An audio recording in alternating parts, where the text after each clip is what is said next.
Hello, welcome pen friends. Welcome to the second ink in the Viewer's Choice series, the Viewer's Choice 2 series. We're on our second one.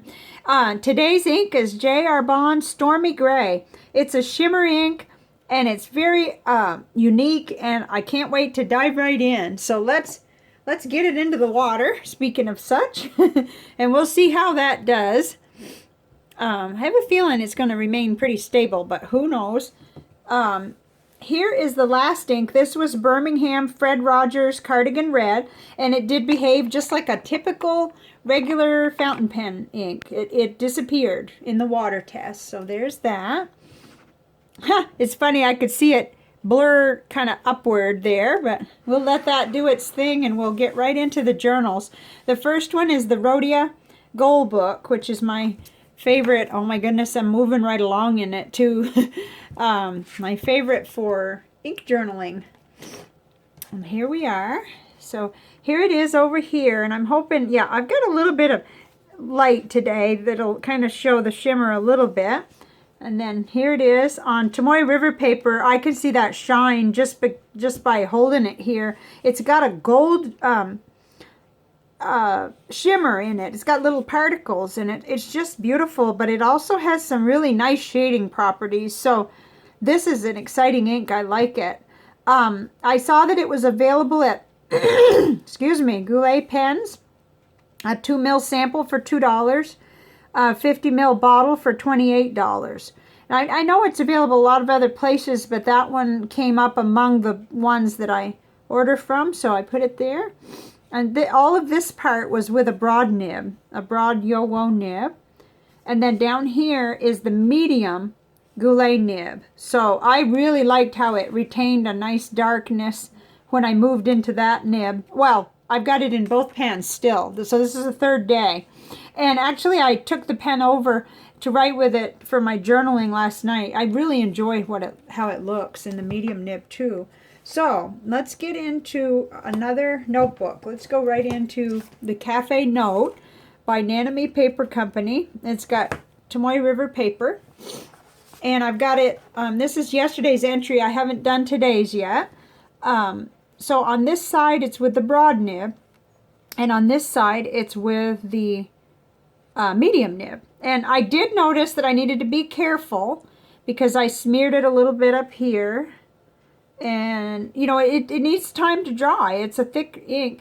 And then I don't know what happened, but this was definitely not the serendipity. This was when I was writing with the medium nib. The pen burped onto here, but that's okay. It was kind of pretty anyway.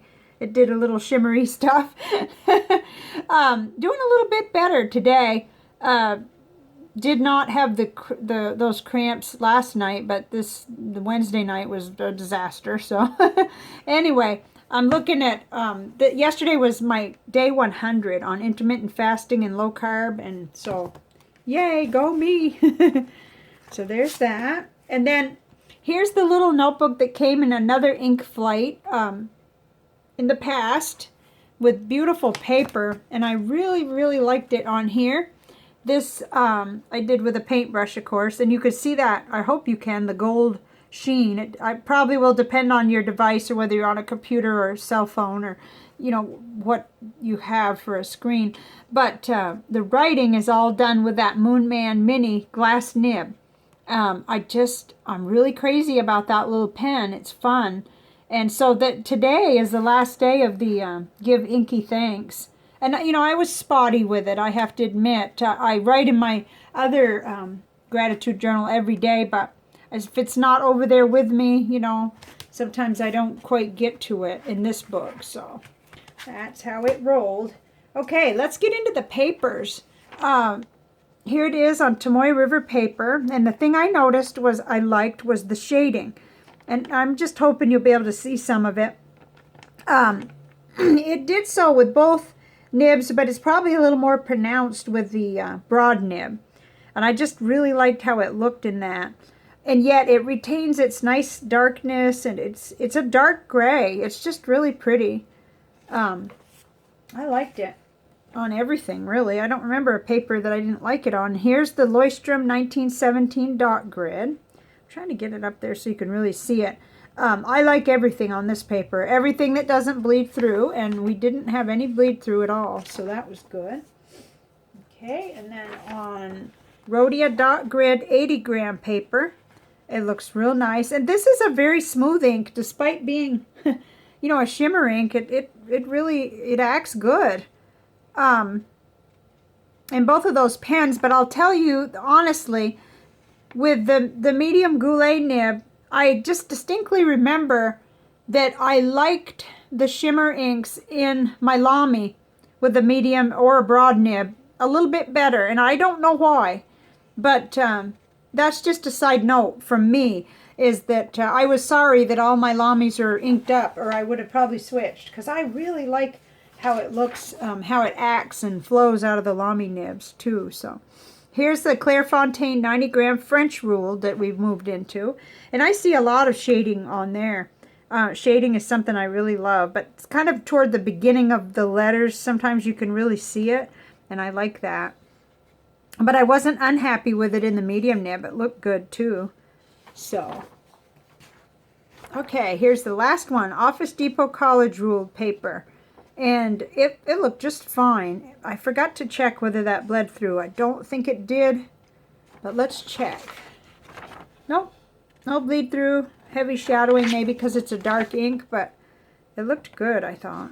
So they passed all my paper tests, you know, everything that I write on practically.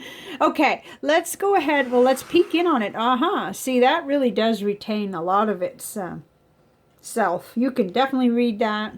It's not, you know, some did lift. I could see that. I could see it, and you could still kind of see where it moved, but not much. So that's interesting. Okay, let's get, this is a panel that we've seen before, but this is, it represents all my gray inks, so I thought we would use it again. Here's our ink of the day down here. J. Herbin Stormy Grey, 1670. That's the line that it's in, their inks. Very, very interesting to me how this is my other favorite gray. I love this ink, the Diamine Earl Grey, and it's also dark. It's maybe the second darkest on the page, but yet it has a different tone. So let me see whether any of that sparkle will, well, it's hard with the lighting, but I can see the gold sheen and the gold kind of shimmers in there. And this to me is very interesting. These are the samples that I got. Some, like this one, was gifted to me by a pen friend. Trying to think, but I seemed like I thought I was going to love the lighter grays, but they're a little bit too light for me on most occasions. I did like the Diamine Silver Fox. However, I like it only in a broad nib, so that kind of spoils it a little bit, because I write a lot with medium nibs. And then this one, the Diamine Moondust, that's another shimmer ink, but it's much, much lighter.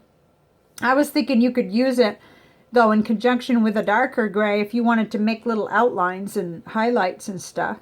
So, and then the Bulletproof Noodlers Lexington Gray, I think all I have of that is a sample, so that, you know, but this one I have a 30 ml bottle, and I really like this ink. And if you've seen my videos and followed me for very long, I'm not partial to shimmer inks. I'm a little lazy about having to clean but I do like this J. Herbin. I like the way their inks are, and I've been able to deal with them in my Lamys and clean them all out real good, and other pens too. So it's not like I've been stuck with a big goopy mess or anything when I use these types with the shimmer. So it's not bad.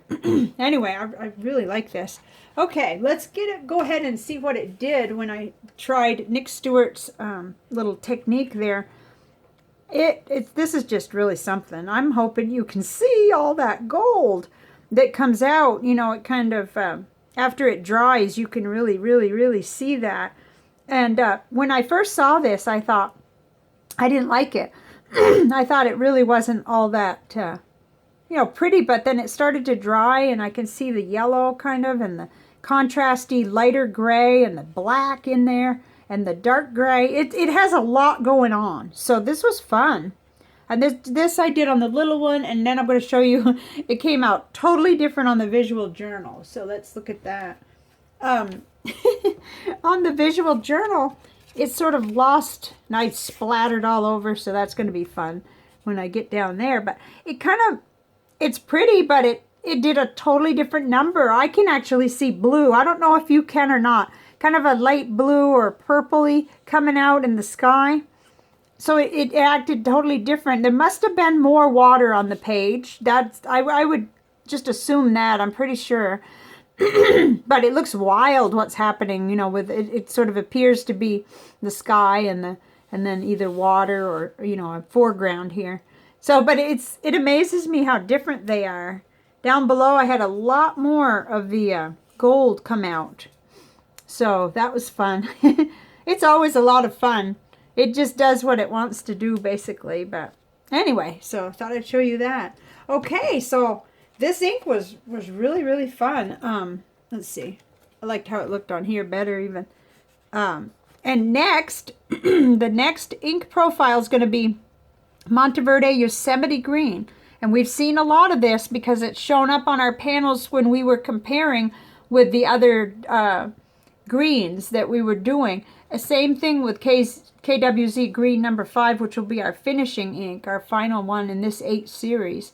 So I just read my FlexNib Friday newsletter from Ink Journal that Tom writes, and so I know that very soon they'll be putting in the mail the December ink flight, which will have 7 more samples that we'll profile. So I better keep moving on this. So I'll see you next time with this 3rd ink, Monteverde Yosemite Green. And let me know what you thought of the J.R. Bond Stormy Grey. I think it's really pretty, and I can kind of understand. There's been a lot of hype over this ink, and I can kind of understand it. It's very unique, and it has a lot going on there. So let me know in the comments if you'd like to, what you think of it, and I'll see you next time.